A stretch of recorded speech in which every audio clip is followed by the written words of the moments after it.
May baratonon na balaod sindong nga individual nga nagtatago impetsor ang mga minor de edad at tagsa-tagsa nga cellphone ang ipapakita ang pribado nga partihan lawas. Inansunit Tacloban City Prosecutor Maria Liza Miscala Horda.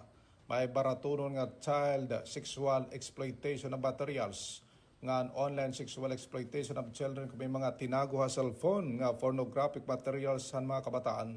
Salat mga nagtatago ang cellphone o picture ang mga cellphone, iPhone man o Android cellphone para masakbad mga otoridad, dakong posibilidad mapriso ngan patawan ng penalidad at man ang pahayag ni Fiscal Horda. CSAM is child sexual exploitation material. So example, bisan lang ani not more than 3 nga may nakitong possession of child pornography, you're already liable.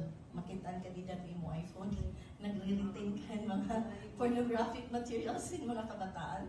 You're already liable under the law on SAEC and CSAM. Tacloban City Prosecutor Maria Liza Miscala Horda. Para DYVL Action Radyo Balitang Bayan, inanaka aksyon Jimmy Angay-Angay.